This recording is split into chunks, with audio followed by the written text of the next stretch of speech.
Sixth inning at Toronto. Oh yeah, that looks pretty good. Exhibition Stadium on a very pleasant night. Not a Dodger dog, but it'll do. Yep, we had one of those for lunch today. What's a Michaels, Dodger Palmer, dog? and that's a Dodger Stadium hot dog. Generally regarded as the best west of the Mississippi. Now, if you're real old, you would, what do we call a Coliseum hot dog? Like Weaver, right? Well, no. Ebbets Field hot dog. Ebbets Field hot Yep. dog. Well, Sportsman's Park hot dog. St. Louis. They used to be a dime then when it was Sportsman's Park in St. Louis. Don't date yourself. I'm proud of you guys, though, tonight. Palmer insisted on sitting next to Weaver through the course of this one. Don Chevrier, who does some of the Blue Jay games and does a lot of our boxing on ABC, is in the booth to serve as the Arthur Mercani in case you guys get a little feisty.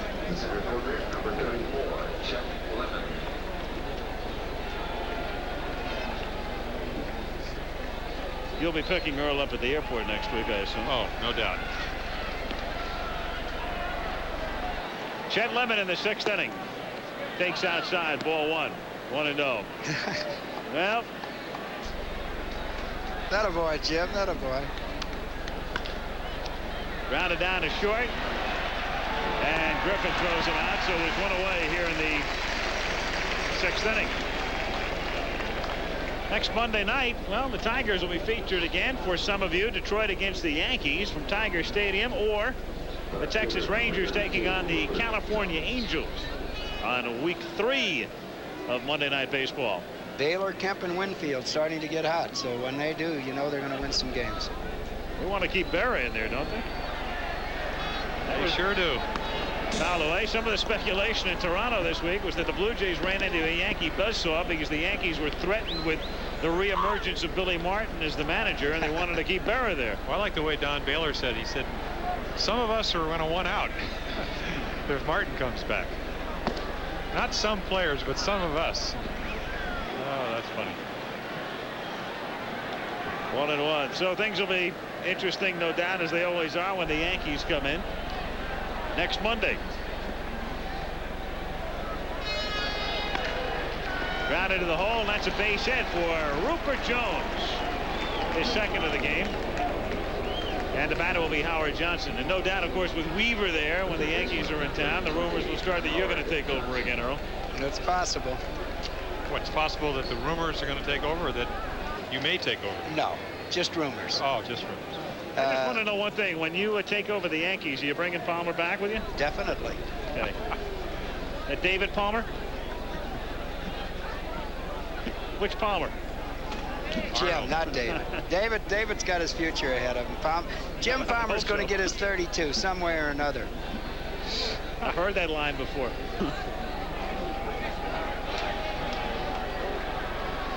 Howard Johnson struck out and singled. 10 for his last 17. Very hot hitter at the plate right now. On that base hit to Rupert, Leal got that changeup in another bad spot again. It's right down the middle, belt high. 0-1 the count.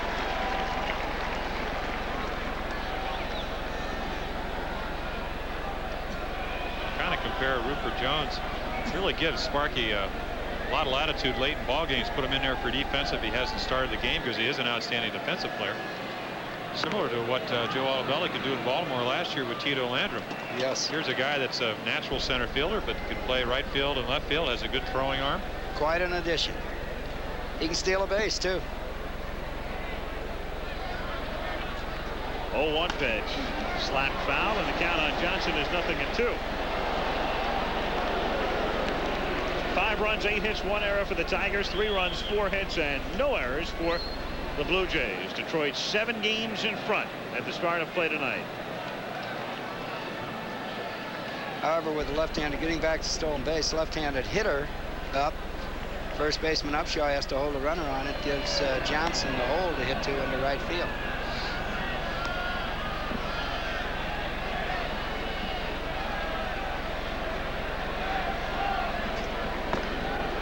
One ball, 2 strikes. Sparky not a big advocate of the stolen base. He's got some guys on his club that he lets go. But I think he would let Rupert go if there were 2 outs. We'll see what happens. Teams have had pretty good success running against the Jays this season. But Johnson goes down as Jones remains at first. And that's strikeout number 7 for Leal. The second time he has taken care of Johnson in that fashion, and it brings up Whitaker, whose home run in the 4th inning is the difference in the game. And now I think we can look for Jones to give it a try. If he's thrown out, you still got a .315 hitter and Lou Whitaker with some speed leading off the next inning.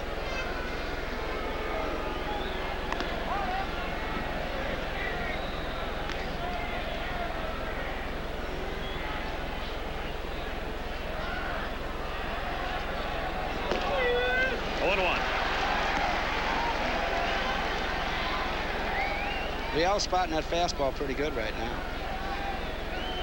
Whitaker is leading in the balloting right now for second base in the All-Star game, with Garcia second. Pretty good size lead for him too. Pitch out. Jones not going. 1-1. Have some fellas in the roles of starters right now in terms of the balloting for the All-Star game. Lance Parrish leading amongst the catchers. Whitaker at second. Trammell is second at shortstop. As we stated before, Chet Lemon has the 3rd most votes in the outfield, behind Reggie Jackson and Dave Winfield. So as of the moment, he would be starting in the All-Star game. 2-1. Good pitch to run on right here. It's a great pitch to run on, because last time Leal threw Whitaker a fastball, he deposited over the right field fence. You'd almost have to think he's either going to throw him a changeup or a curveball, which are excellent pitches to run on. And that's part of the game, of course. Jones doesn't have the type of lead that would indicate he's going. He can move, though. He had 11 steals last year. Not going. Strike. 2-2.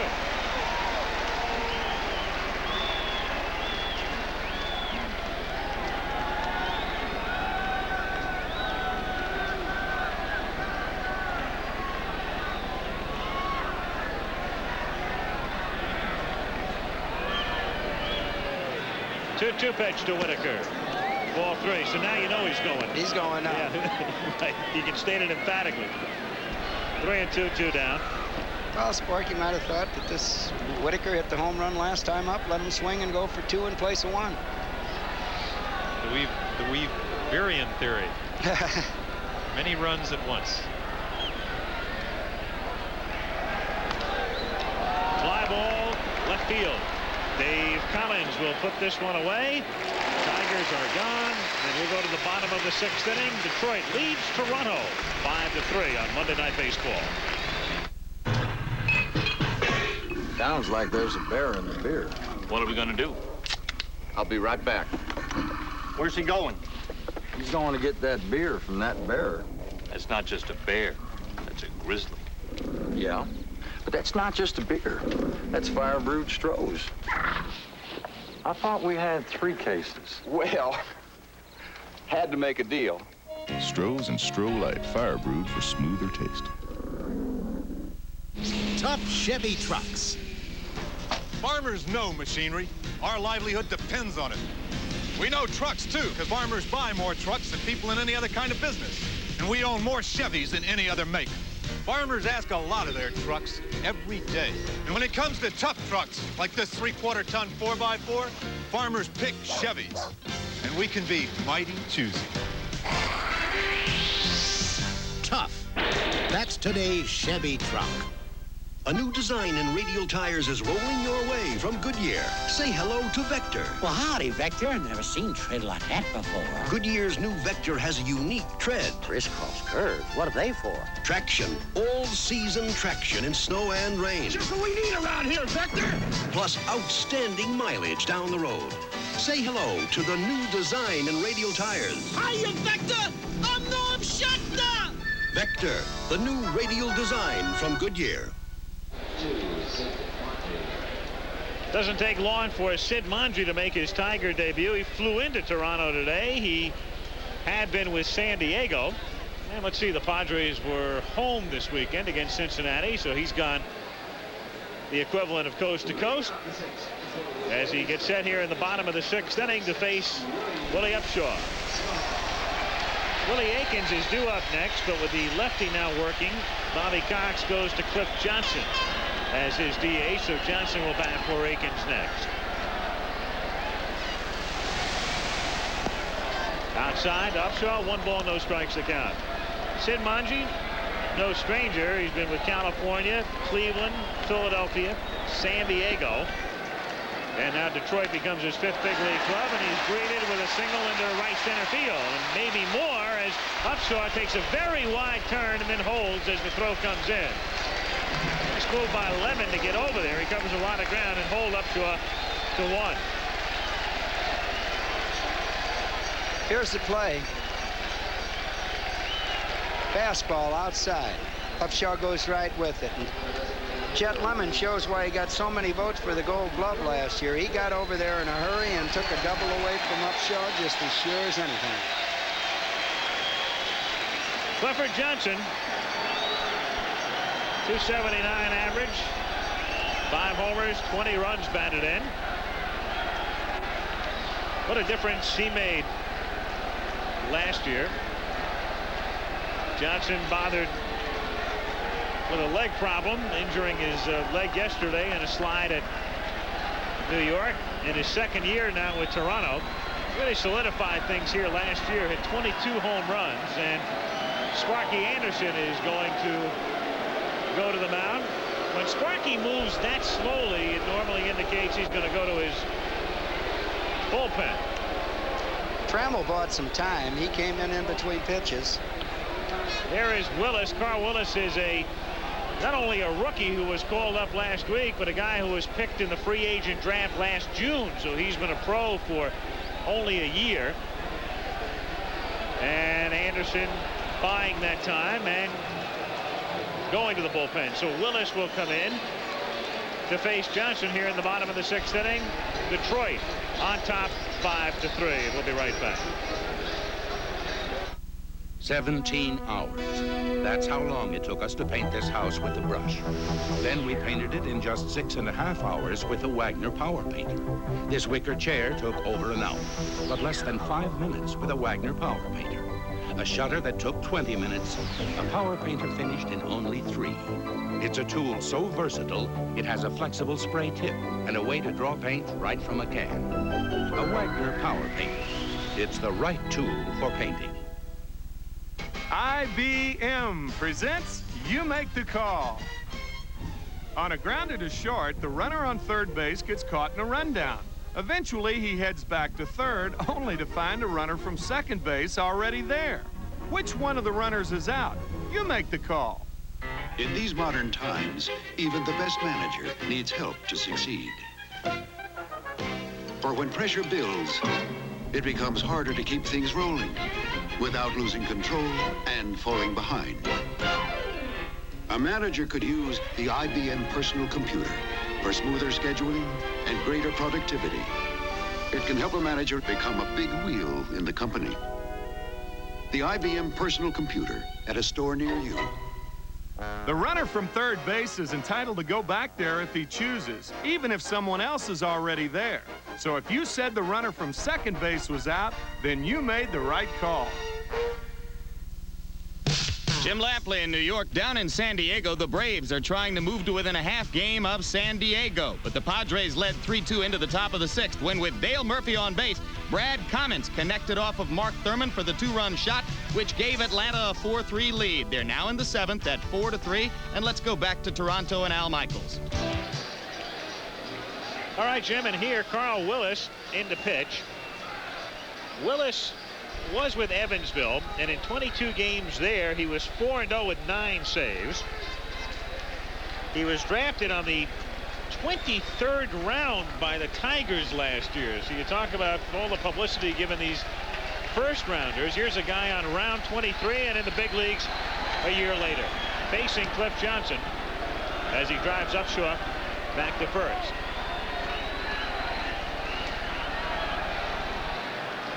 Willis, in his 1 outing thus far, worked 2 1/3 innings against Baltimore. No runs, 1 hit. Walked one, didn't strike anybody out.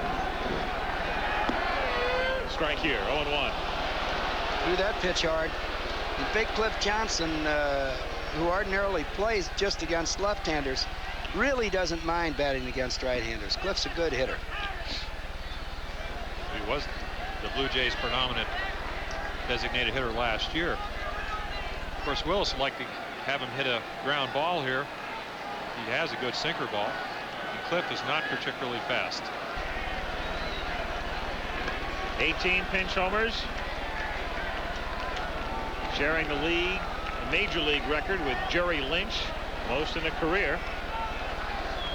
Cliff will break that record before this season's over.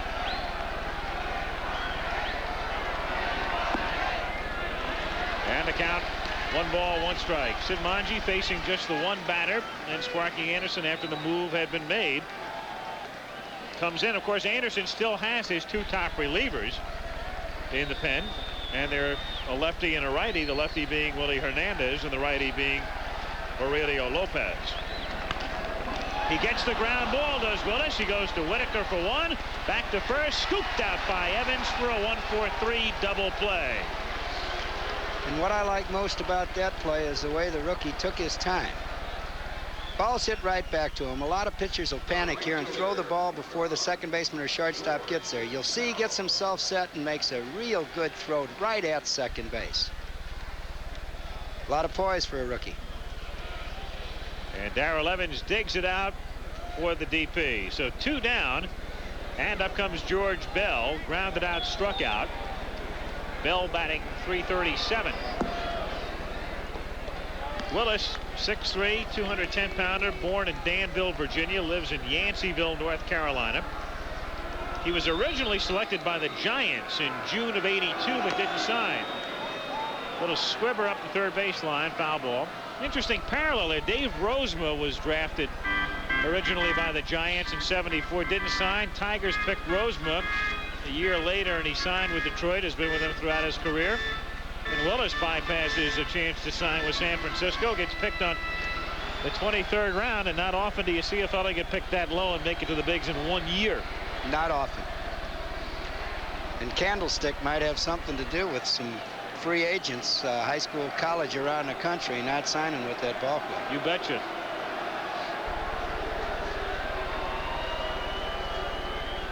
One ball, 1 strike, as I'm not sure what Bell is going back for.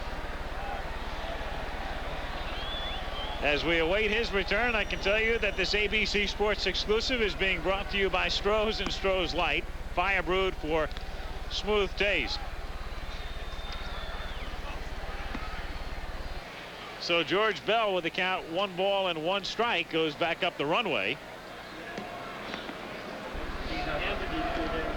As you look at Bobby Cox, who can't be particularly thrilled the way things are going for his club at the moment, having lost 4 straight and trailing 5-3 here.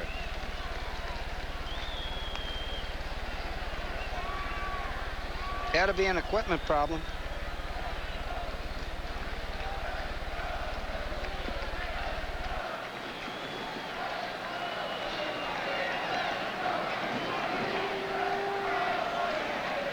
Two out and the base is empty, and here's the 1-1 pitch. Looped down the line, curling into foul ground, and back in the first row it goes. 1-2.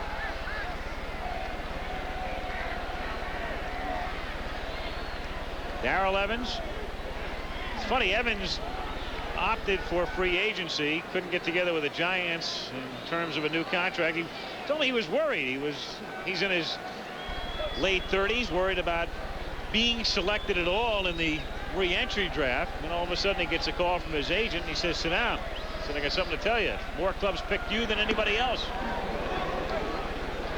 30 home runs will do it. Yeah, he had a great year last year with the Giants. And he walks a lot. Usually hits somewhere in the vicinity around 275. Not a bad defensive player, whether he's playing third or first. Line to center field, and that's in for a base hit. So that double play is very big now. Sandwiched in between 2 singles by Upshaw and Bell. Bell at first, 2 down. Molinex will be the batter. U.S. Open taking place this week. Late night coverage for you at 11:30 Eastern, Thursday and Friday after rounds 1 and 2, and then extensive coverage on Saturday and Sunday. 18-hole coverage for you beginning at 2:30 Eastern time both days. Rance Mulliniks 0 for 2. Crowd chanting, "We want a hit." This is a good situation where you can really tell what kind of control a young pitcher has.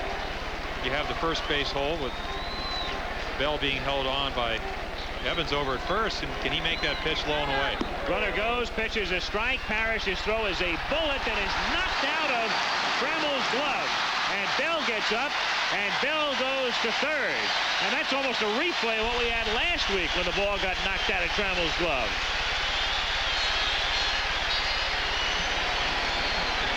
Well, we'll see it here. Got a pretty good jump. Parrish's throw is on the inside of the bag again. Was in the glove this time, knocked out by a hard slide.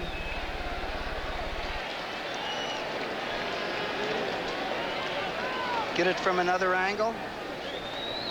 Throw high and on the inside part of the bag. Not a good place for an infielder to have to take the throw. It's a stolen base and an error. They give him second, and then the error is charged to Trammell. Trying to remember, Earl, if I'm not mistaken, Bell was the fellow who knocked the ball out of Trammell's glove last week at second base on a slide. I think that's right. Yeah.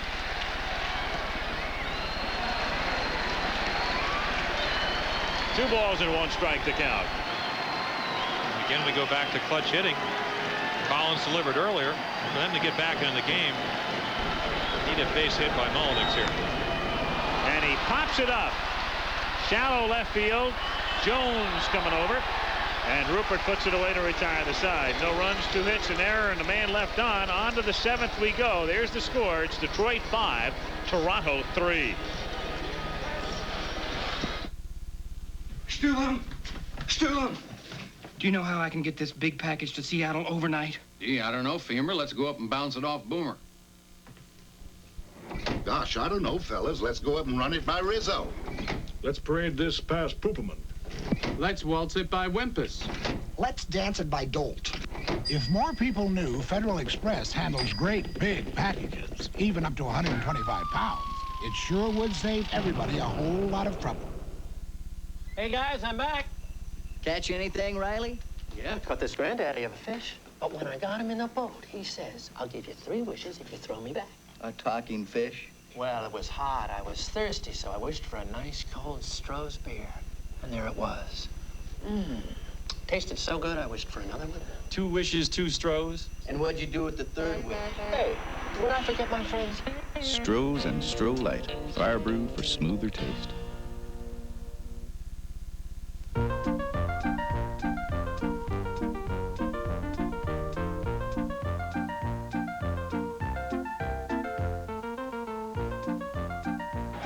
boy. Got one. Tiger and fly ball going on the ground ball.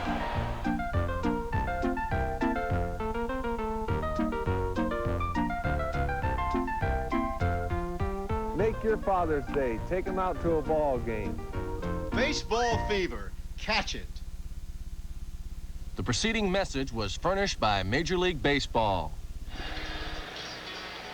Yankees are coming off a weekend sweep of Toronto and playing well, leading Boston 5-3 9th inning. Baltimore is leading Milwaukee in the 6th, and the A's are out in front of Texas 3-2 in the 6th inning. In other American League action tonight, and in the bullpen, the rookie left-hander Jimmy Key is throwing back of Leal as we go to the 7th inning here at Exhibition Stadium in Toronto. Game in which the Tigers took an early 3-0 advantage, saw that wiped out on a 3-run homer by Dave Collins in the 3rd inning. And then in the 4th, Lou Whitaker hit a 2-run homer over the fence in right. And that's the difference in the game right now. 5-3 Detroit, leading by 7 games in the East at the start of play tonight as we go to the 7th inning with Trammell to lead off. Trammell, Gibson, and Parrish against Leal.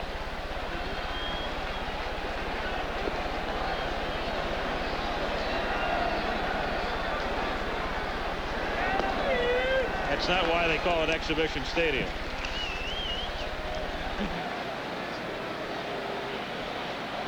0-1 the count.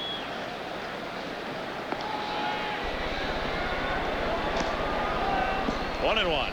Leal's given up 5 runs, all earned, but I think he's pitched a pretty good ball game tonight.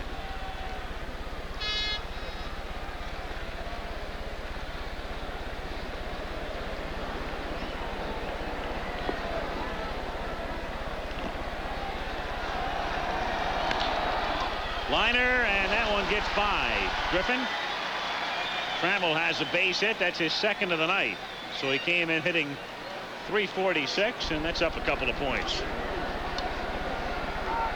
National League, Tim Wallach's 9th inning homer, the difference in Montreal's victory. 9th inning, and the Cardinals are leading the Phils, so Chicago still stands to remain in first place alone. And the Mets behind Dwight Gooden beat Pittsburgh 3-1. Jesse Orozco came out of the pen in that game to get the save. Gooden's going to win some ball games in the big leagues. Elsewhere in Los Angeles, 4-3, the Dodgers leading in the 7th inning. Atlanta, a game and a half back at the start of play in the 6th inning, leading San Diego 4-3. And Mario Soto has not allowed a run through 5 as it's 2-0 Cincinnati. Now a visit to the mound by Bobby Cox here in the 7th inning.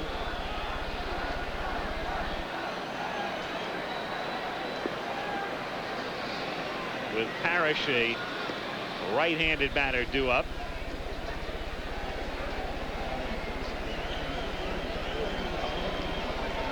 Beg your pardon, Gibson. Parrish on deck. There's Parrish right there. Gibson is the next man up, and then Parrish followed by Evans, and he will bring in Jimmy Key. So Jimmy Key comes out of the bullpen here in the 7th inning. 5-3 Detroit, and we'll be back right after this. Bartender's next big league pitcher and loves to serve fire brewed Strohs. See what I mean? That was his fastball. That was the curve. Look out. Wild pitch. What was that? Relief pitcher. Strohs and Stroh Light, fire brewed for smoother taste. Hey, chicken's here. You went there. Ooh. No, we deserve something better. Yeah, you do. You've got a right. I've got a right. The chicken done right. The taste it says with just one bite. It's the one and only Kentucky Fried Chicken. We got a right to chicken done right. Nobody does chicken like we do with the Colonel's secret blend of 11 herbs and spices.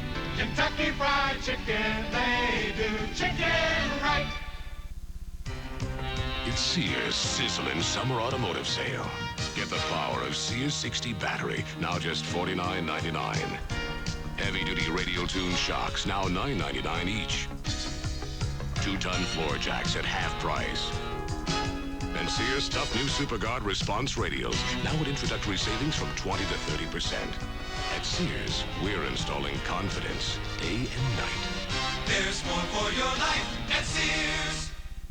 Get the whole story with Howard Cosell on the only regularly scheduled sports journalism series on network television. A candid look at the issues and figures behind the headlines. The Emmy Award-winning ABC Sports Beat. Jimmy Key comes out of the bullpen. He's pitched better than those numbers would indicate. 2-3, 4.50 ERA. Saved some important games for them early on.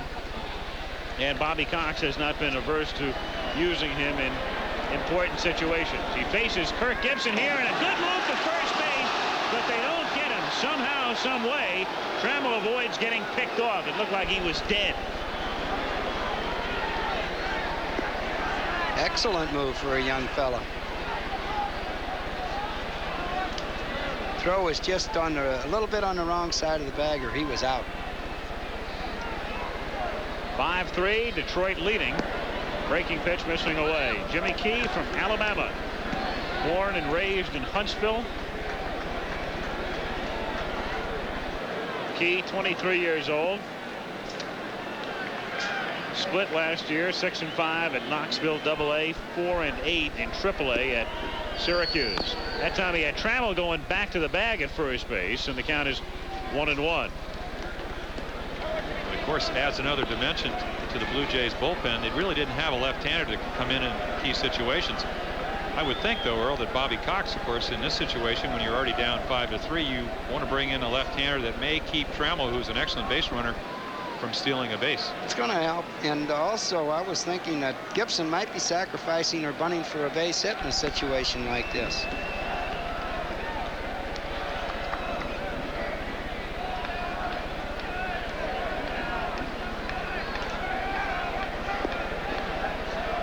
Again, a move to first base. Close. That's a good move, and you're not going to get a good jump off it. You have to guess with a pitcher like that. Just take off on his first move and hope he don't throw the ball. Hope he don't throw the ball to first base. Again, he freezes Trammell, and Gibson takes low. 2 balls and 1 strike. And he squared around. The sacrifice might have been on there.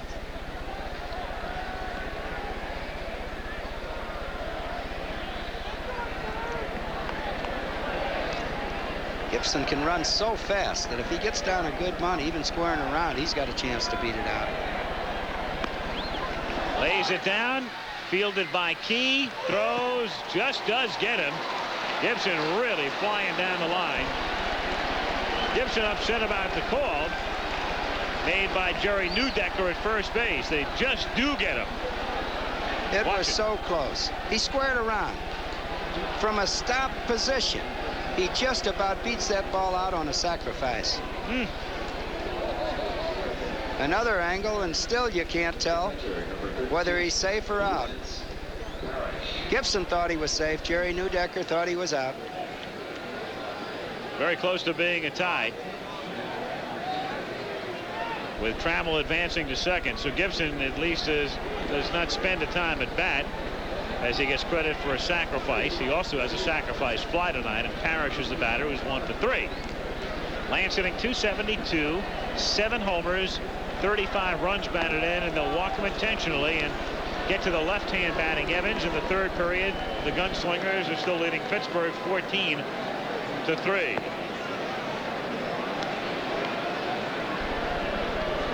Runners at first and second.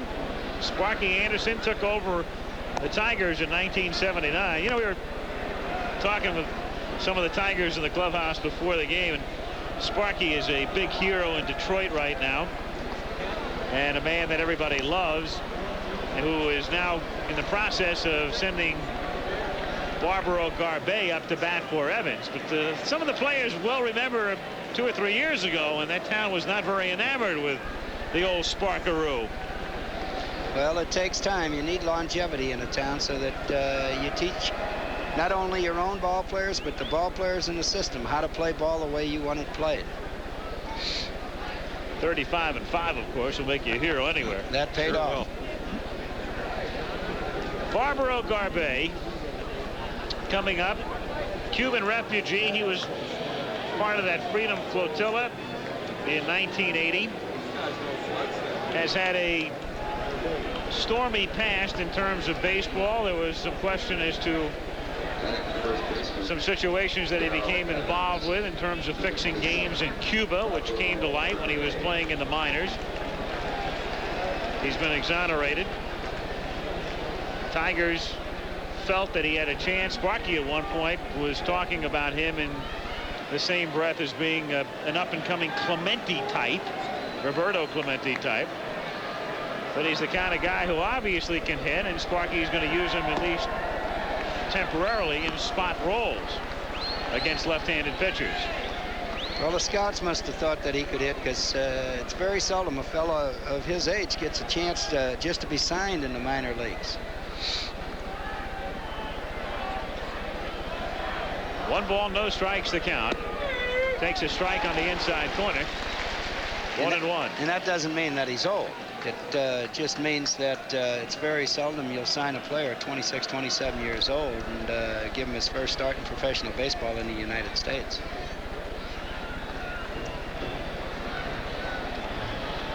Anderson feels his best position would be first base. He plays first to third, and it's a chopper down to short here, fielded by Griffin.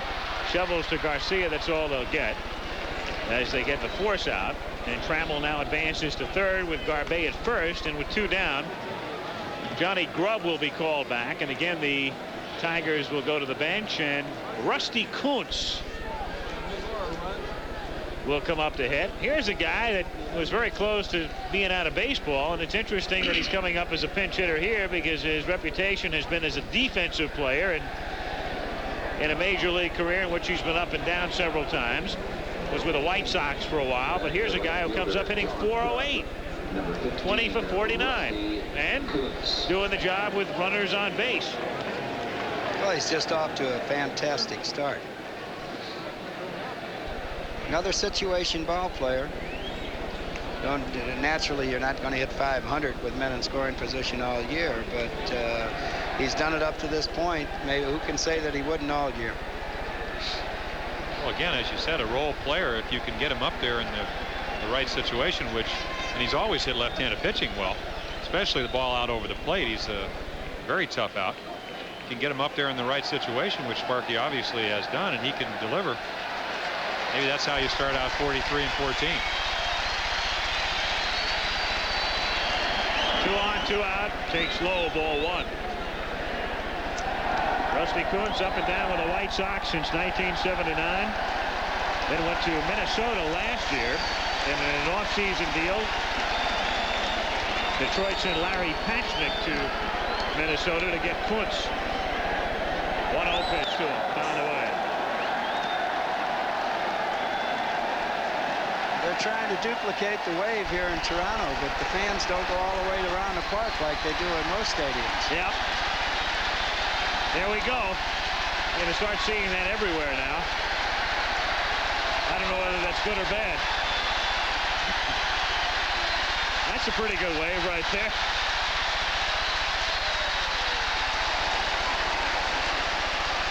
One pitch is high for ball 2. 2-1.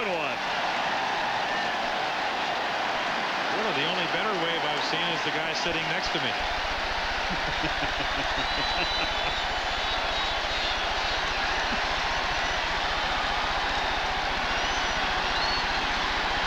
2-1 pitch. Swinging a miss, 2-2. Hard fastball.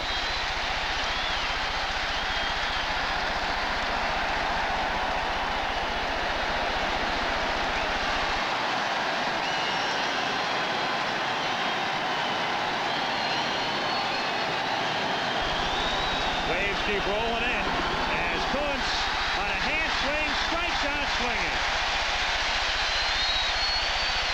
So they wave goodbye to Rusty Kuntz, and at the end of 6½, it's the Tigers 5 and the Blue Jays 3.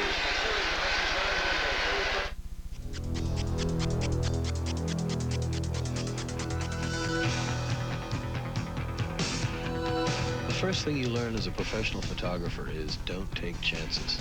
It's just not worth it. I'm talking about the paper we have our pictures printed on, Kodak paper. The overwhelming choice of professional photographers. We ask for it for our personal pictures, too. So insist on Kodak paper wherever you see this sign. And don't take chances. Sounds like there's a bear in the beer. What are we going to do? I'll be right back. Where's he going?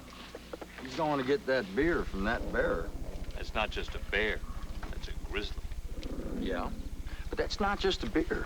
That's fire brewed Strohs. I thought we had 3 cases.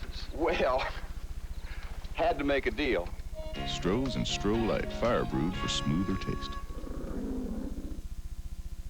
This is today's Chevrolet. Here comes the hottest selling Chevrolet today. The fun-to-drive front-drive Cavalier. Fire up 2 liters of electronically fuel-injected fun and experience more horsepower than the top 3 imports. The minute you feel Cavalier perform, you'll know what makes Cavalier the hottest-selling Chevrolet today.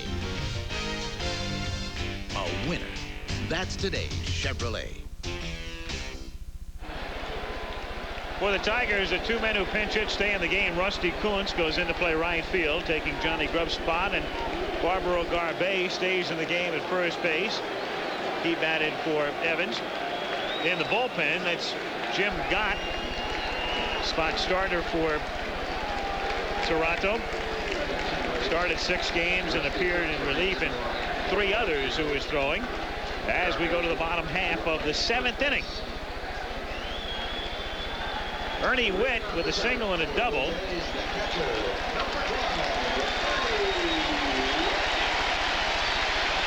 He'll be followed by Griffin and then Garcia.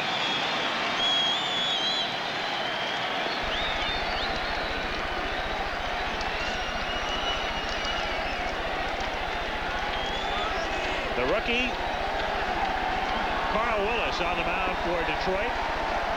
It's Roseman's game to win. And the count is 1-0.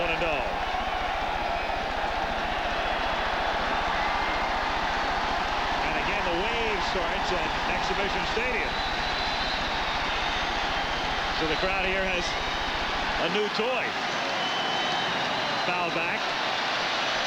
What's amazing is last week we talked about the wave, and they've been doing this in Detroit now all season long, getting a lot of publicity. And we started to talk, Earl, about where the wave was born. I got about 6 letters this week from all around the country telling me it was born at the University of Washington. Another guy said it was born at Stanford. Another guy said it was born somewhere in the South. I think the first time I remember it was in the Kingdome in Seattle. Popped up in foul territory. Now Trammell and Johnson, and it falls between them. Trammell had a better angle, and Johnson must have thought that Trammell was calling him off. Well, that's not like Alan Trammell. He'll usually take anything that he can get to. Of course, it's so noisy with a wave going around the stands, it might have been very difficult for them to hear each other. They certainly couldn't there. There was something wrong.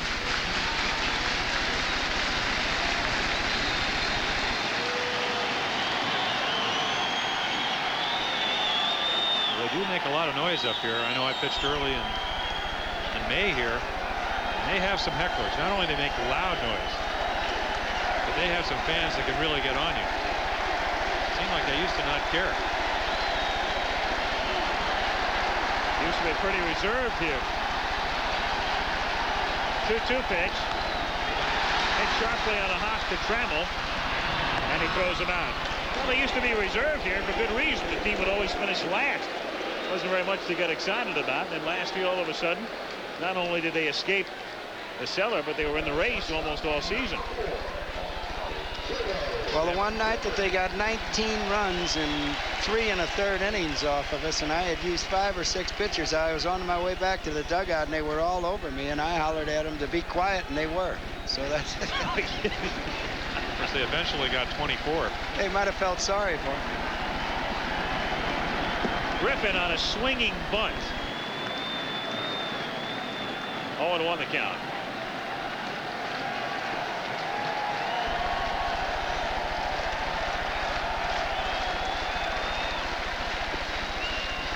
Carl Willis, a professional for 1 year,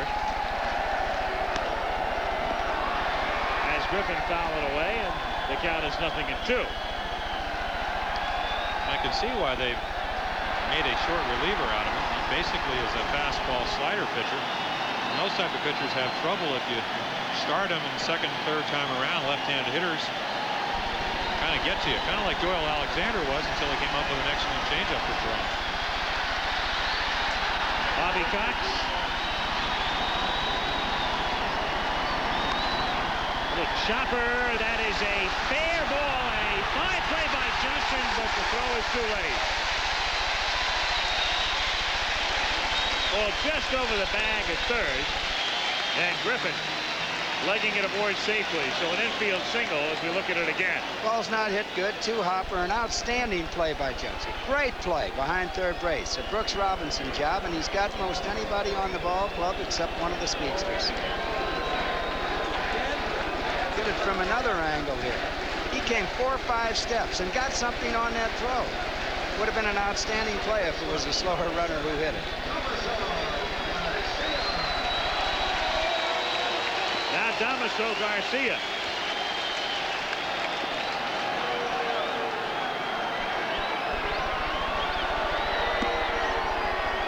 One and oh the count. Well, he was 2 runs down last inning, and Bobby Cox was, and he sent the runner. Griffin at first base, held on by Garbe.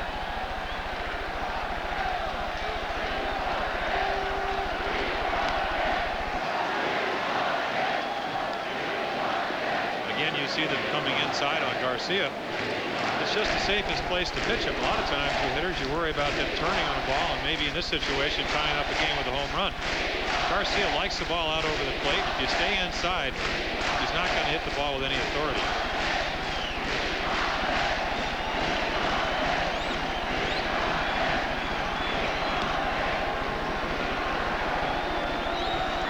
Getting back to stolen base situation, Cox might feel that Willis takes quite a while from the time he starts his motion to deliver the ball to home plate. You might think he has some cinch stolen bases. Snap throw by Parrish to get him back, and the count 1 ball and 2 strikes on Garcia. But you're running against one of the better throwing catchers in the American League. Willie Hernandez is throwing now for Detroit. What an acquisition he's been. Got it from Philadelphia just prior to the start of the season. Here's the 1-2 pitch. Headed to right field for a base hit. Griffin takes the turn at second and has to scoot back to the bag.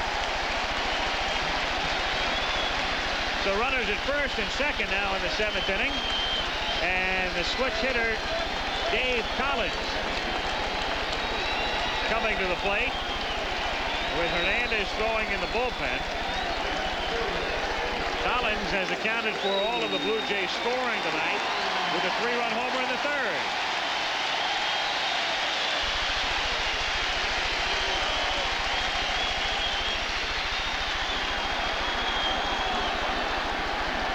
Well, here we see indecisiveness on Griffin's part. I think he looked at the third base coach just a little too late. Probably didn't get a signal from the third base coach, tried to do it himself, and almost got thrown out going back into second base. Really changes the complexion of the inning. Instead of first and third with the first baseman holding the runner on, now he can play behind the runner. Kind of cuts down on the area that Collins has to hit the ball through there. You sound like a manager.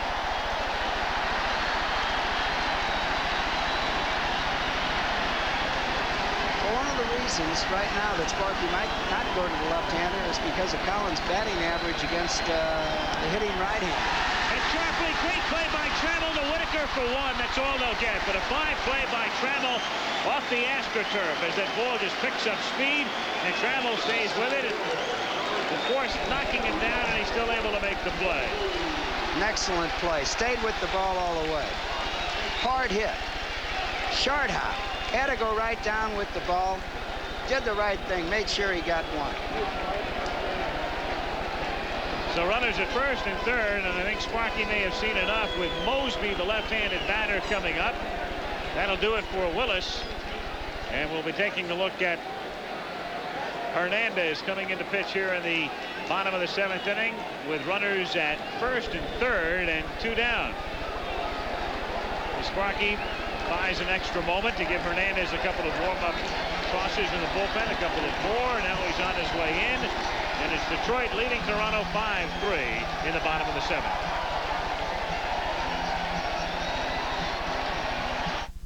Hey guys, I'm back. Catch anything, Riley? Yeah, caught this granddaddy of a fish. But when I got him in the boat, he says, I'll give you 3 wishes if you throw me back. A talking fish? Well, it was hot. I was thirsty, so I wished for a nice cold Stroh's beer. And there it was. Tasted so good, I wished for another one. 2 wishes, 2 Strohs? And what'd you do with the 3rd wish? Hey, did I forget my friends? Stroh's and Stroh Light, fire brewed for smoother taste. Say goodbye to America's favorite can of motor oil.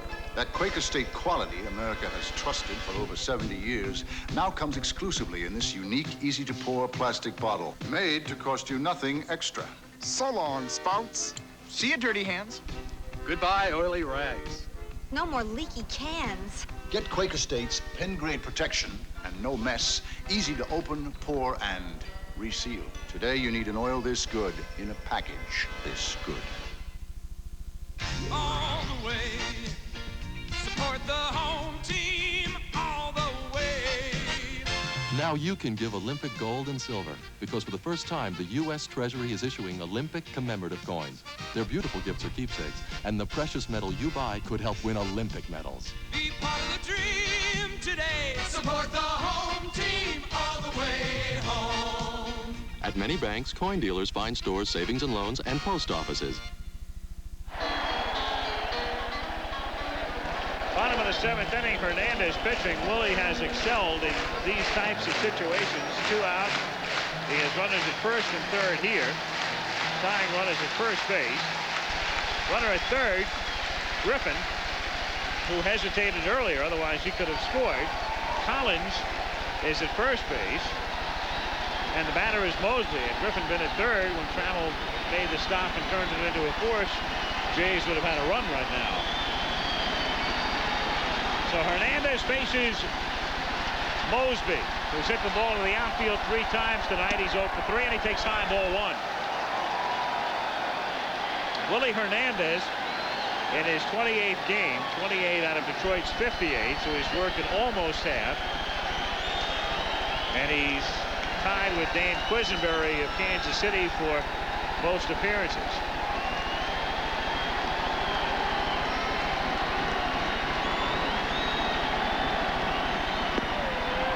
Strike here, 1-1. Like to tell our local stations along the line, we'll give you a station break at the next opportunity. 1 ball, 1 strike, the count.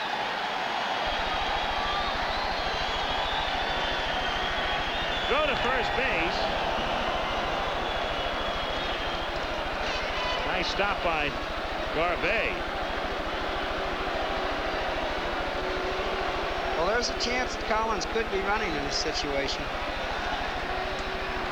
Open up a hole on the infield or get the tying run to second base. By Hernandez and by Whitaker out into center field. That scores Griffin and sends Collins to third. So 2 very uncharacteristic plays for Whitaker tonight. He made an error before, and this time he just doesn't get down far enough. Well, I thought he played the ball wrong. I thought if he'd stay back, he'd get 1 more big hop. He came in and played it on a short hop, one of the toughest plays in baseball for an infielder. It's a mistake in judgment. That makes it 5-4. And it brings up Upshaw, who is 1 for 3. And he hits it down to Garvey, and that'll be the end of the inning. But the Jays come up with a run. 3 hits here in the 7th. And it's 5-4 as we go to the 8th. Detroit on top, and we'll return to Exhibition Stadium right after this word from your local stations. 10 years after he resigned, Richard Nixon's back. Tomorrow, watch ABC's World News Tonight. The nation's highest court has decided that criminals cannot be set free because of a police mistake on a technicality. Then Michigan school districts are asking voters for a lot more money. 2 of our stories right after Tiger Baseball. Look, they've got 3 branches in the suburbs. My goodness, they even have one in Dearborn. Where's Dearborn? I don't know. Since we started Manufacturers Bank over 50 years ago, our ideals haven't changed. But today we have new ideas like our Manuway card. Bank 24 hours a day at over 2,000 locations across Michigan. Old ideals, new ideas. Manufacturers Bank. That's my bank. Arbor Drugs Picture Picture, the greatest offer in photo print service since proud grandparents. Picture Picture. Every time you get a roll of film developed at Arbor's already low prices, you get an extra set of prints free. 1 set to keep, 1 to give away. And Picture Picture means you always get your prints overnight 7 days a week, or you get them free. And if you're not happy, we'll print them again. Picture Picture, every day, only at Arbor, where we not only sell it for less, we give you 2 for the money.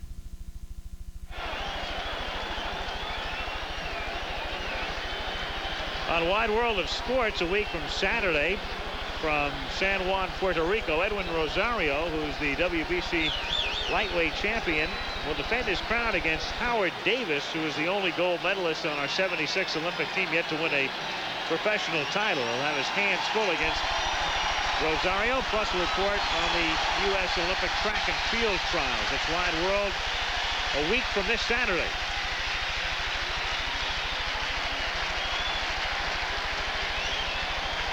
We're going to the 8th inning at Exhibition Stadium in Toronto. Jimmy Key loosening up for the Blue Jays. 5-4.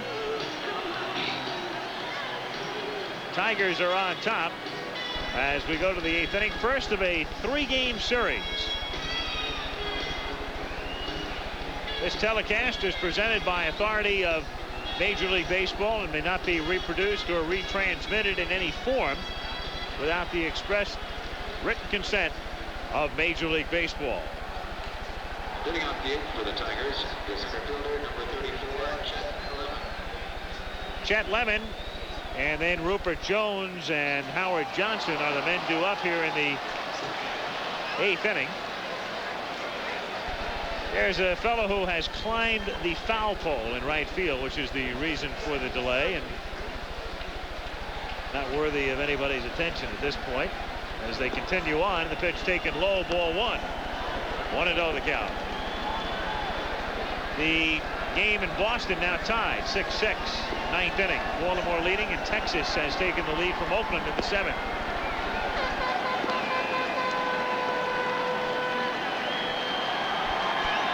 Two balls, no strikes the count on Lemon. In the air to right center field and shallow and dropping in a hurry, and it's a base hit.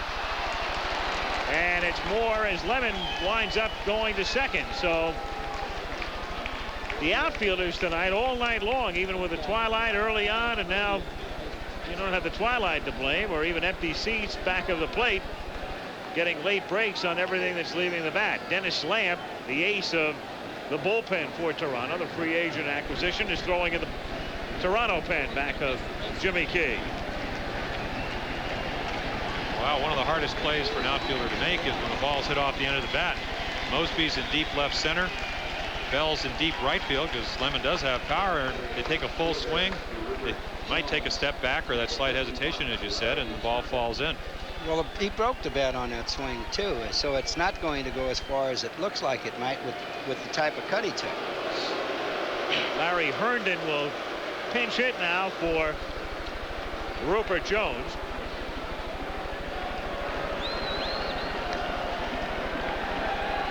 Jones tonight was 2 for 3 with a single and a double, and Herndon takes a strike. Herndon has had a tough beginning this year. Tigers collectively, of course, have had a sensational start. But Herndon's hitting only .244 and has no home runs. He had 20 last year. Still great to be able to send a hitter like this up to bat. This situation. A hitter of his abilities. 20 home runs the past 2 seasons. Because they're going to break out of it sooner or later. Well, he's been bothered by a leg pull. I think he pulled a calf muscle. He just has been slumping, and as you said, over 90 RBIs. It's a tough out because he has pretty good plate coverage.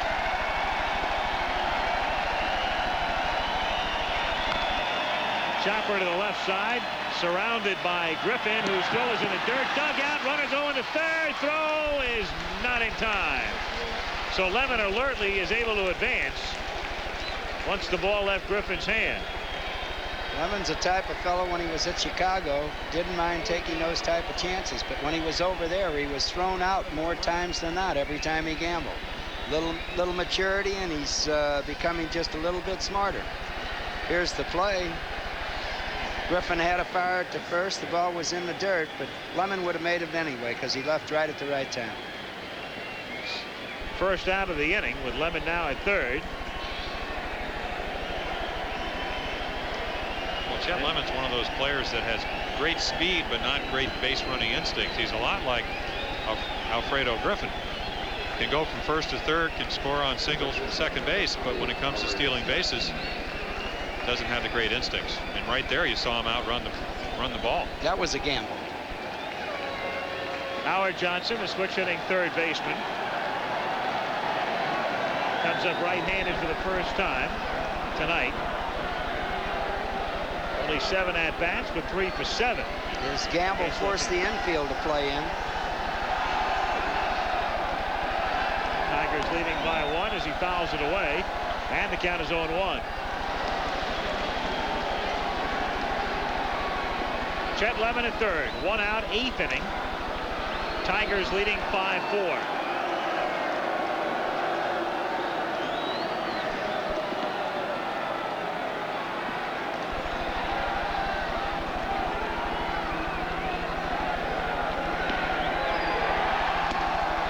Good fastball.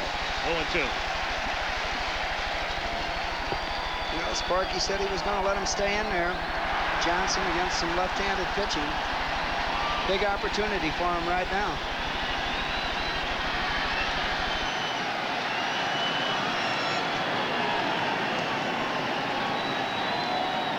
One and 2 the count.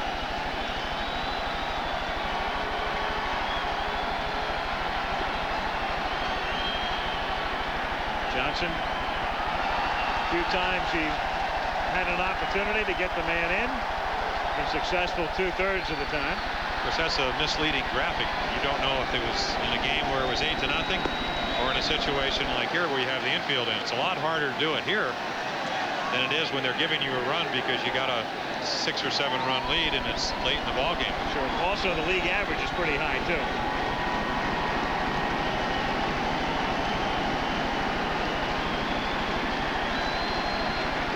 Here's the 2-2 pitch, and that's outside for ball 3. So a full count. And he went to his mouth, I believe, is what the call is by the plate umpire Dave Phillips. And if that's the case, that would be ball 4. And that's what the call is.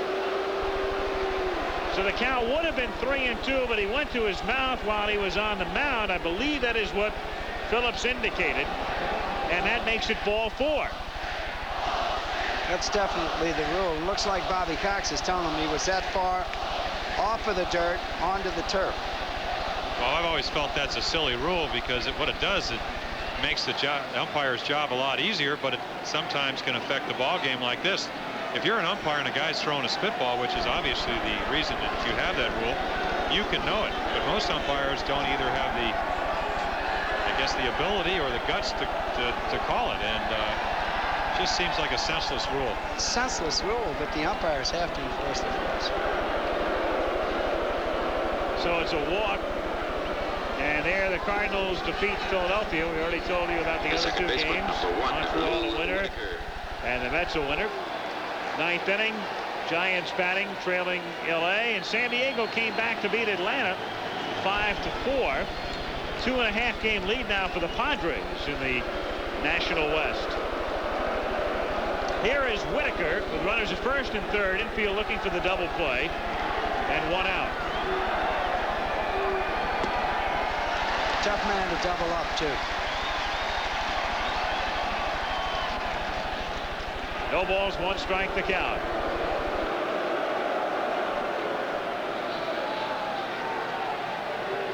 Going to take a here's the 2-2 pitch now. Is 3-2, and here's where he goes to his mouth. And it looked like he was on the dirt. Strike here, and the count is 0-2. Now, after Key got 2 strikes on Johnson, he seemed to overthrow. His next 3 pitches were high, hard fastballs to bring the count to 3-2 before he went to his mouth. Now he's got Whitaker 0-2.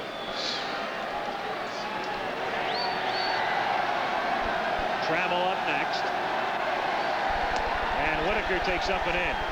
What do you think, Jim? He's reaching back for too much? It looks like he's trying to get a pop-up. Ernie Witz gave the sign to throw the ball low and away, and he threw it up and in.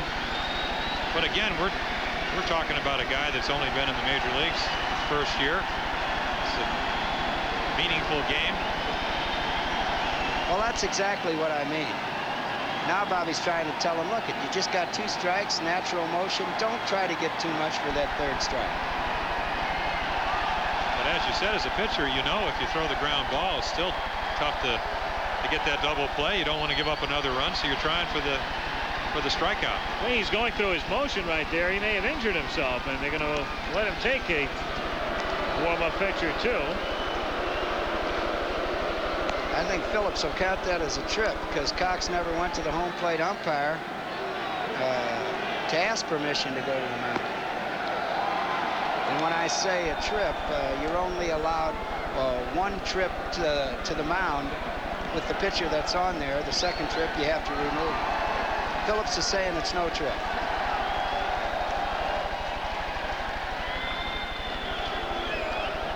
All right, so play resumes with a count of 1 ball and 2 strikes. Lemon is at third. Johnson at first. Tigers on top 5-4 in the 8th inning. And the 1-2 to Whitaker. Ooh, just outside. Good pitch.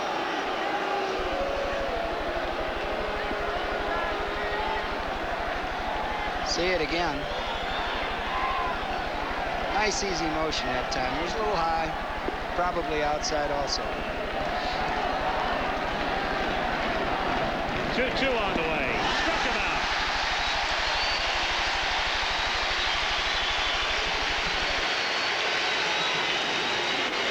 Jimmy Key gets a big strikeout. Alan Trammell will be the next hitter. And they're going to go to the bullpen for Dennis Lamp. So it'll be right-hander against right-hander as Dennis Lamp, acquired during the offseason, became a free agent. They picked him up. He spent last year with the White Sox. He'll come on to face Trammell here in the 8th inning. This is today's Chevrolet. Make your move to Chevrolet's new Celebrity. Move into the comfort of more passenger room than 101 out of 106 import cars. Move into Celebrity and attraction of front drive. Celebrity. No other new car gives you this much passenger room at a price this low. Celebrity. More to move you. That's today's Chevrolet. This bartender's next big league pitcher. And loves to serve fire-brewed Strohs. See what I mean? That was his fastball. That was the curve. Look out. Wild pitch. What was that? Relief pitcher. Stroh's and Stroh Light, fire brewed for smoother taste. Golf's elite feel the pressure of a national championship, but turn it into performance. Live exclusive 18-hole 3rd and 4th round action at the U.S. Open. One of a kind. Beginning Thursday.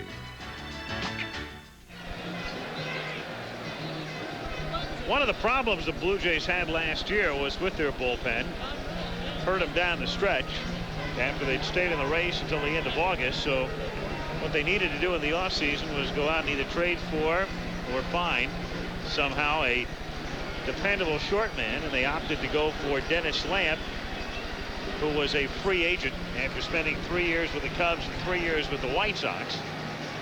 And he's done a nice job for them so far. Alan Trammell, who is hitting only 105 lifetime against Lamp, comes up with Chet Lemon at third and Howard Johnson at first base, with Detroit on top 5-4 here in the top of the 8th inning. Teams meeting for the 5th time in the last 8 days, splitting a 4-game series last week in Detroit. This is the first of 3 here, and it ends quite a stretch for the Tigers, who just blew away the American League West, getting off to that sensational start. They've been able to maintain a good-sized lead through this stretch against the top clubs in the East. If the Tigers do that the second time around, if they play the West like they did the first time around, I don't think we'll have a pennant race. Detroit started out 35-5, and they won their first 17 this season on the road. They send Johnson, and Trammell hits a drive to right field, but Bell backs up and makes the catch, and the side is retired on 1 pitch from Dennis Lamp. No runs, one hit and 2 men left on, as the Tigers cannot pick up any insurance here in the 8th inning. So the Jays come up in the bottom of the 8th. Detroit leading 5-4, and let's check in with Jim Lampley in New York. Well, Allen, Fenway Park fans got a thriller tonight. The Yankees led 6-3 going to the bottom of the 9th. As you reported, the Red Sox tied it up at 6-6 on a 2-run single by Bill Buckner. And then Reed Nichols delivered his first home run of the season over the wall in left field with 2 men on. It produced a 9-6 Boston win. The winner was clear. The loser was Howell, Gedman, Rice, and, of course, Reed Nichols with the home runs for the Red Sox. Let's go back to Al Michaels in Toronto. Thank you, Jim. And the Red Sox have now won 4 in a row and 11 out of 13. So there's a ball club that's very hot. It really has to be very discouraging and depressing to be that hot, and yet if Detroit wins tonight, you're still 14 games out of first place. Larry Herndon, who pinch hit for Jones, stays in the game. He plays left field. Tommy Brookins, who is the best of the third baseman defensively for Sparky Anderson, now playing third. And just in case Hernandez needs any help, you've got Aurelio Lopez throwing in the bullpen. I've got an amazing stat here with the Tigers bullpen. Amaze us. The Tigers have only given up 6 ninth-inning runs all year long. It's, and let's see, in 57 games. And I'll tell you something about Lopez and Hernandez. Well, they've done the job. That's why there's 19 saves and 11 wins out there. Of course, they haven't had to, well, I guess they've always had to pitch in the 9th inning, but a lot of big leads will make it a lot easier to pitch. And early on, as we stated, they weren't only winning games, they were just blowing people out by scores of 10-2, 11-3. Leading off the 8th for the Blue Jays, the designated hitter, number 44. Cliff Johnson, the DH, comes up for the second time. He hit into a double play as the wave rolls around Exhibition Stadium. I guess this is something we're going to see, I'm sure, in every ballpark in the country before the season's out.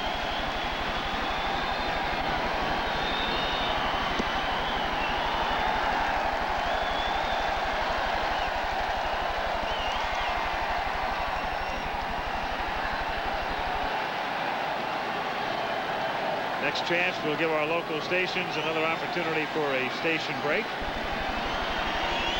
A word to them as the 1-0 pitch is fouled away, and the count 1 ball and 1 strike on Clifford Johnson. What a cut. He wanted to put a run on the board in a hurry right then. We'll get to see it again from the center field camera. Pitch a little bit on the outside, half the plate. Cliff gets those arms out, comes off his feet, and down he goes. Well, Willie Hernandez has an excellent screwball, and of course, after that swing at that fastball, he might be thinking about changing speeds a little bit. Well, Cliff never got cheated on that one. I always felt Cliff's a better low ball hitter. Remember some long home runs. Not that he hit off me, because I always told you to pitch him up. Just like that. What was wrong with you, Jim? Oh, I always got Cliff out. Cliff's a tough guy to face because he always has a dialogue. Here's the swing again. That high fastball shows Palmer's right again. Again? Again. High fastball is one of the more difficult pitches to hit in baseball. It's a pitch that the hitters can see the best because it's right up in their eyes, but if you don't hit the bottom half, the ball usually is popped up, or you swing and miss it. High to Johnson, 2-2. Jim mentioning Johnson normally has a dialogue with. It's funny though, he's become sort of the foundation now for this team. He's a month away from his 37th birthday. He's one of the more mature Blue Jays, obviously. But in his early years in the National League, he was more of the campus clown type. Hits it off the end of the bat on a hop to short. Trammell with a long throw gets him, and there's one away. funny how guys go through periods in their careers where early on you wonder what sort of a fellow they are, and oftentimes they can be sort of a bad influence on a team. Not that Johnson was, but you've seen guys through the years spend 8, 9, 10 years in the big leagues, and then all of a sudden they become one of the foundation stones. Well, that's so right. The maturity, the saying, you don't know the mistakes that ball players make as a youngster, but you watch as you spend your time, you see why one person fails, why another succeeds, and if you're fortunate enough to stay around, you can pass that information on to the younger people. And my buddy here did that well. Well, he was quite an influence on each and every young pitcher that came to the Baltimore staff. Only the good ones. I don't want to blow smoke, but he did do that. But he let the newspaper people.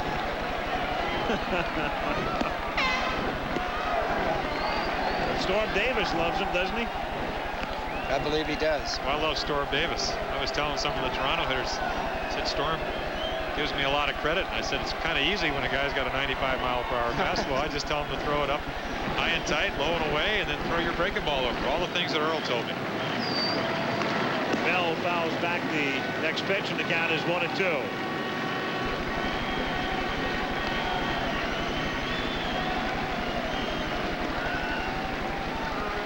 Willie Hernandez helped pitch the Phillies into the World Series last year. Jesse Barfield is out on deck. Molinek spot due up next. And Hernandez missing away with a Scrooge. 2-2.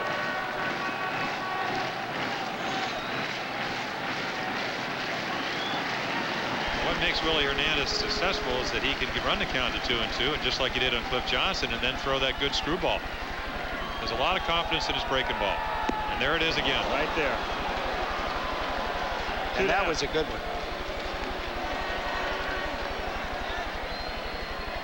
Again, as we said, you want to get on top of your breaking ball. He gets right on top of that screwball, and you can see it running away from George Bell. Batting for the you can see the lunge, and you can see the strikeout. Shades of Mike Cuellar. Jesse Barfield. Last year, Barfield hit 22 home runs in this ballpark alone.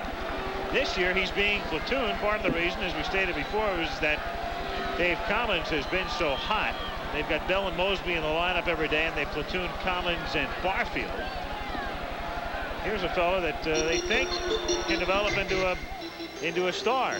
Well, they certainly do. I was talking to Cito Gaston, the batting instructor, and he said, of course, Jesse's only 24 years old, but when you have the year that he had last year, of course, he hit a lot of those home runs late in the season, 27 altogether, and he has one of the best throwing arms and is a fine defensive outfielder.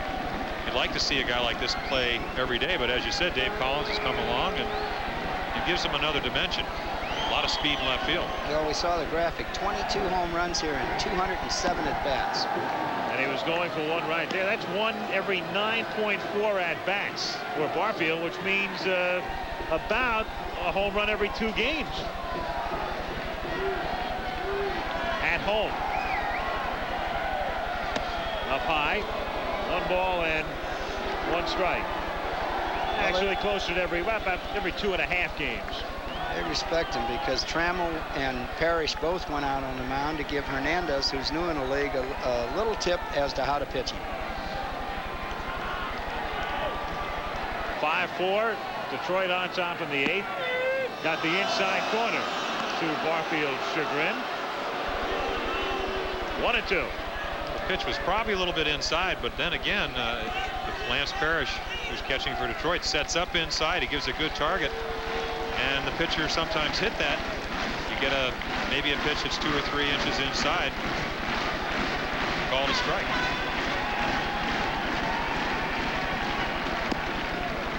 Missing outside. There's the screwball again, but Barfield didn't bite.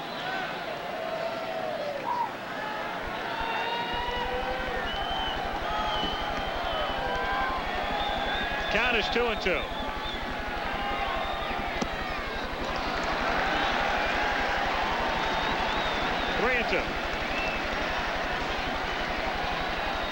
Defensive alignment. Deep in the outfield. Deep, we saw him. They don't want to let that ball get in between them for the extra base hit.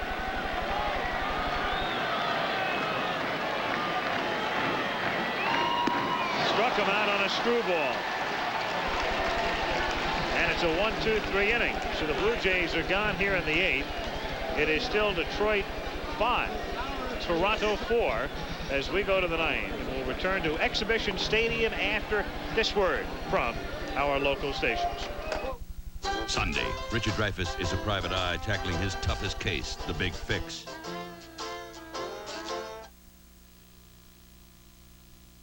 Magical things to see, come on up. Fabulous things to do. Come on up. Memories are guaranteed, come on up. History everywhere. Montez nous voir. America borders on the magnificent Canada. Come on up. This is WXYZ TV, Channel 7, Detroit. We're going to the 9th inning. Detroit leading Toronto 5-4 as Dennis Lamp loosens up, and we have a moment to check in with Jim Lampley in New York for this update. Jim? Al, the San Diego Padres entered the bottom of the 9th down 4-3 against Atlanta relief ace Steve Bedrosian. But after Kevin McReynolds tied the game and stole second base, this single by Bobby Brown drove in McReynolds with the winning run that has given the Padres a 2.5-game lead on the Braves, 3 games ahead of the Dodgers, who lost tonight to San Francisco. Now back to Al Michaels in Toronto. Well, the Padres, after a good start this year, then some problems in May, rebounding now. 2.5 up on Atlanta. Garth Orge comes in to play third base with Barfield batting for Monix. Sparky Anderson, no stranger to playoffs and World Series, though all of those were accomplished when he wore red. Guided the Reds to 2 world titles, 4 pennants, 5 division titles. Boston a winner. As you look at the scores, Baltimore 3-1 9th inning. Texas leading Oakland 6-3 in the 8th. 3 finals in the National League with Montreal, the Cardinals, and the Mets, all victors. Giants with a 9th inning rally beat LA. San Diego, we just told you about. Cincinnati 2-1 over Houston in the 8th inning. Giants got 5 runs in the 9th to beat the Dodgers tonight. Kirk Gibson to lead off in the 9th inning, takes low and away. Your man Frank Robinson, Earl, is under some pressure right now. Definitely is. And Frank, I read an article in the paper. Seems confused, doesn't seem to know what to do about it. Ground into the left side of the shortstop, Griffin, who throws him out. Nice play by Alfredo. Scooting over to take a base hit away from Gibson. Ball was hit hard. Center of the plate. Griffin got over there in a hurry. And what I like lately about Griffin is he took his time, straightened up, and made a good throw. When Griffin first got to the big leagues, he was liable to twist and throw that ball off balance. We get it from another angle here, show you just that he got it on the short hop. Man was still out. One away, and Lance Parrish is the batter. 7 homers, 35 RBIs for Parrish this season. Chased a breaking pitch, and the count is 0-1. He's had a tough time. Remember last week he came up against Lamp, and we pointed out the problems he's had with him. 1 for 21. It's funny how those statistics seem to stand up year after year after year. Like Johnny Grubb with Liel. First inning. Yep. Second inning. San Antonio leading 21-3 over Pittsburgh now in the 4th quarter. 1 ball, 2 strikes. You can kind of see why Parrish is so unsuccessful against Lamp. Lamp was making great pitches, and that's usually the case. As a pitcher, if you make bad pitches, you give up a lot of hits. I know at one point Rod Carew was 23 for 46 lifetime off me. There were a lot of them were meaningless hits, but most of the time I wasn't making the quality pitches, and also the fact that he's I think a 331 lifetime hitter had something to do with it. Good pitch right there, breaking ball over the inside corner. Parrish may not agree about the call, but he walks back to the dugout now. 1 for 22 lifetime. Here with that late breaking ball, it just kind of hangs, and it's pretty close to being a ball, but awfully close to being a strike. Davy Phillips thought it was. Strike 3. There wasn't a thing he could do with the pitch, though, anyway. Barbaro Garbe pinch hit in the 7th inning and hit into a force. 0 for 1. Batting .313. For the folks tuning in, local news will follow the game, and then Nightline follows that. We are in the top of the 9th inning at Toronto. Detroit leading 5-4 in the opener of a 3-game series. Tigers trying to stretch their advantage to 8 games in the East. 1-1. Detroit has not won a pennant since 1968. Last time they won a divisional championship was 1972, and then they were beaten by Oakland in a dramatic 5-game playoff. Blue Jays, of course, have never won anything. Just came into the league in 1977.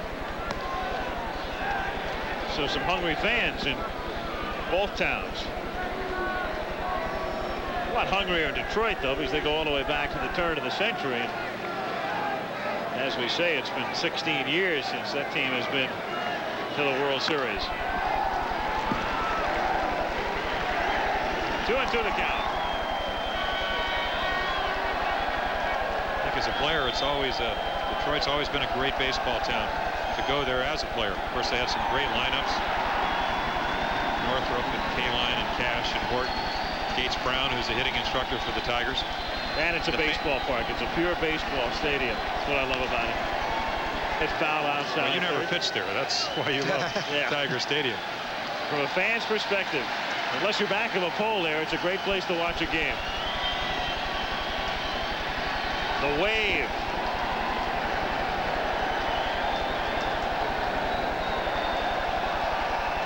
It's kind of like going to a hockey game where it seems like somebody always stands up when they score a goal. Yeah, I think you can miss a lot of the game trying to be part of the wave. That's a good point. Fouled away again.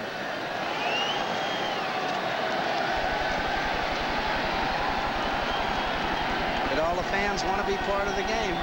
The funny thing here, in most towns, they do it when the home team's at bat. So far tonight, they tried to help out defensively. Yeah, it's an indiscriminate wave tonight.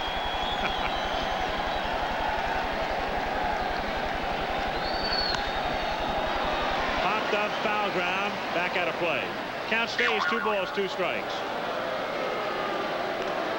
When the Blue Jays bat in the bottom of the 9th inning, 8, 9, and 1 due up. Witt, Griffin, and Garcia are scheduled.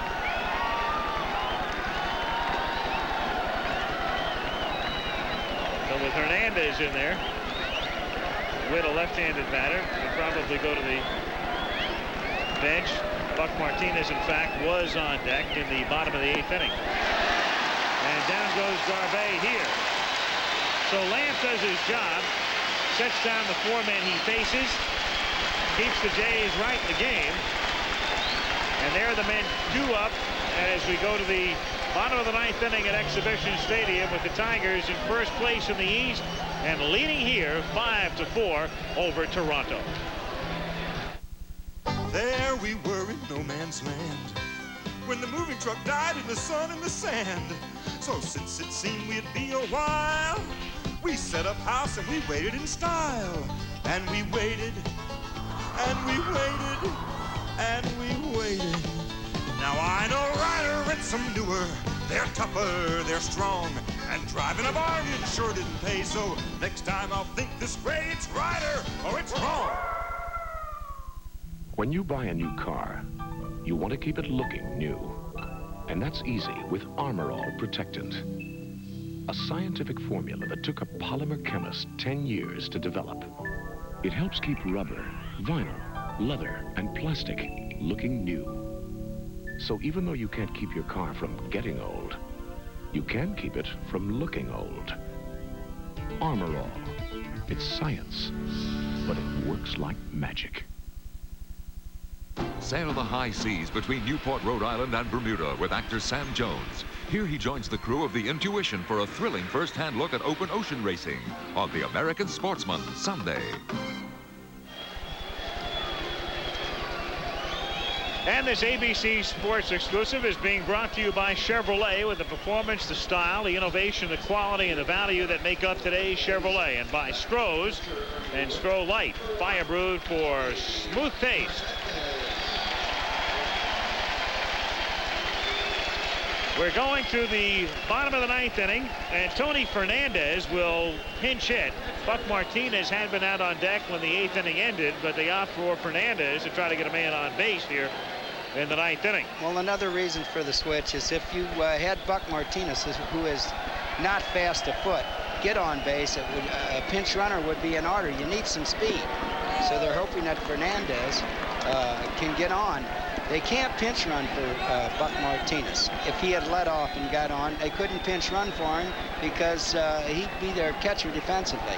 Fernandez was called up a couple of weeks ago. He'd been at Syracuse in the International League and is playing back of Griffin. They've been talking about Fernandez as the heir apparent to Griffin for some time now. Basically a line drive hitter, not a whole lot of power, can steal some bases, stole 35 last year. There you see the good screwball on the outside corner. Has a lot of talent. Some of the Blue Jays were talking that right now, as a lot of kids that are 21 years of age, doesn't really know how to prepare himself for the game. I think he really feels he ought to be playing, but doesn't really know how to go about doing it. He's from the Dominican Republic, and he fouls the next pitch away. Well, that's part of a manager's job, to let him know why he's here, and I'm sure Cox has had some talks with him. Tony Fernandez, 21 years old.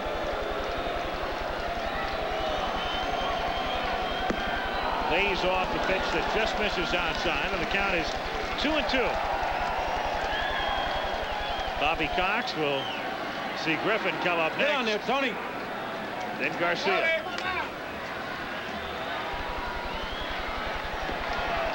Two to Fernandez. Little comebacker. Willie Hernandez throws out Tony Fernandez, and there's one down. And Alfredo Griffin will be called back. And now we will see Buck Martinez come up to hit for him. We can tell you the executive producer of ABC Sports is Roone Arledge. Dennis Lewin producing tonight's game, directed by Chet Forty. Peter Lasser, our pregame feature producer. Our technical director, Bill Morris. Associate director, John Bissoni. Assistant to the producer, Elise Backus. As Buck Martinez comes up.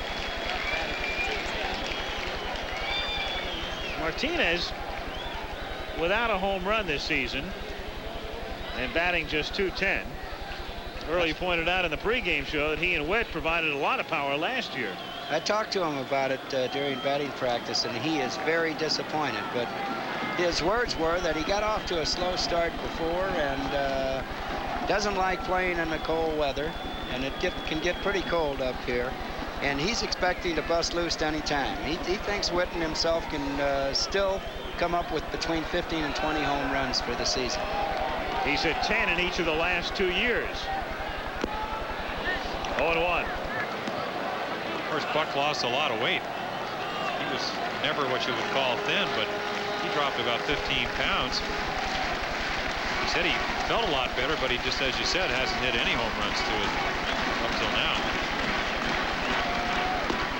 Good fastball. Pattern's been the same with almost every hitter. High fastballs, and then when it comes time to get them out, you see the low and away screwball. No balls, 2 strikes. Right here, though, I'd go right back up with the high fastball.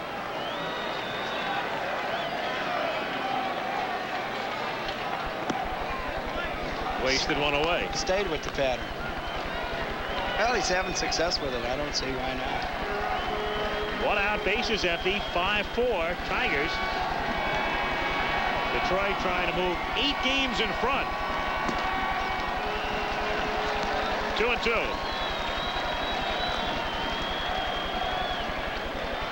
They tried to get him out of the strike zone.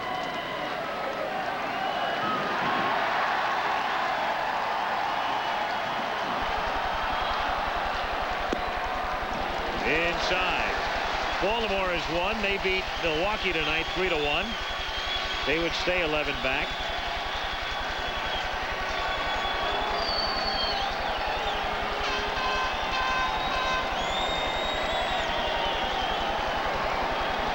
Great 2-pitch to Buck Martinez is lifted in the air to shallow center field. Coming sprinting in is Lemon to make the catch. He started in, then slowed up a bit, then came on again to make the play. So there are 2 down here in the 9th inning.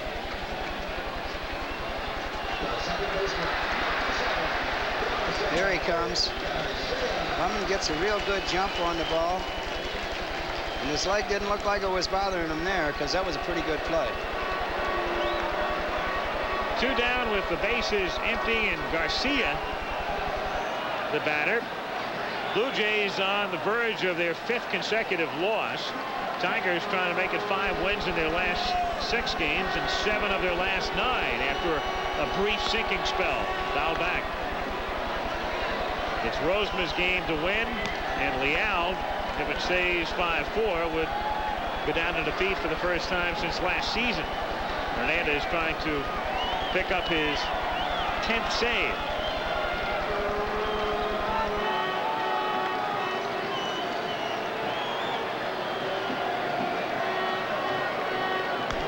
That one is fouled away into the seats off of first base, so the count 0-2. Again, this is the week of the U.S. Open. Our coverage begins Thursday and Friday. Late night reports, and then extensive coverage Saturday and Sunday afternoon.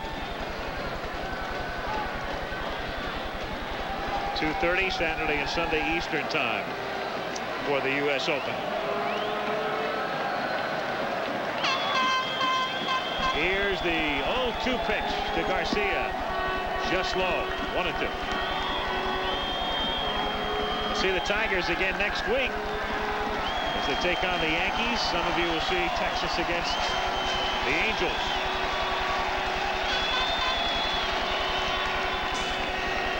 Garcia staying alive with the count 1 ball, 2 strikes.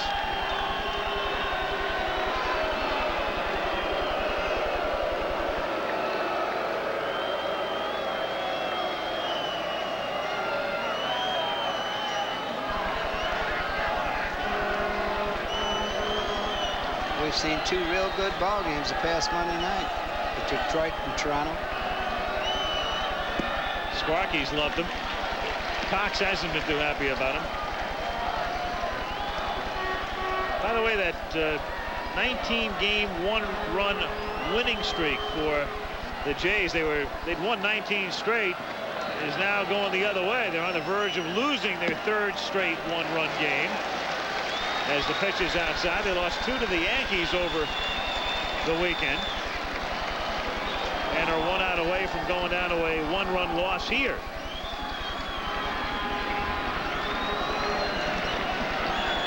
Dave Collins is on deck. How tough it is to get that last out.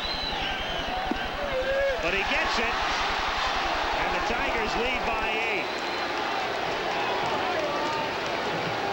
Damaso Garcia strikes out as Hernandez does a masterful job. And another look right here. Well, they've been pitching Garcia in all night. Here it is again. Borderline pitch, but too close to take for strike 3. So Al Michaels, Earl Weaver, Jim Palmer saying so long from Toronto. A look there at the final score: Detroit 5, Toronto 4. Stay tuned for ABC News Nightline. Tonight on Nightline with Ted Koppel, will America's borders remain open to all? A look at our growing immigration problem on Nightline tonight, immediately following your late local news.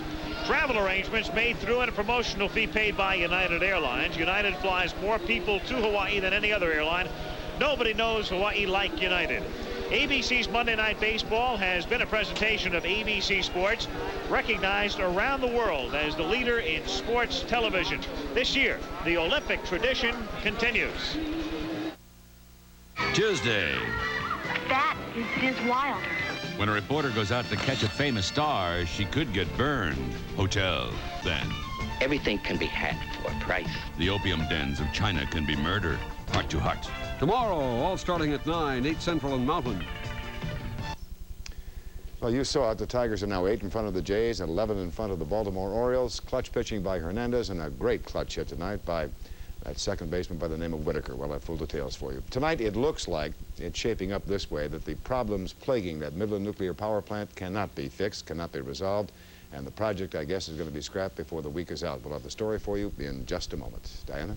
A major media outlet in Detroit has been sold, and strong reaction to a major ruling by the U.S. Supreme Court. Bill? Jerry's going to have a look at the weather, and Steve with sports. Diana Lewis, Bill Bonds, Channel 7's Action News Update is next. Yes, we'll have a pan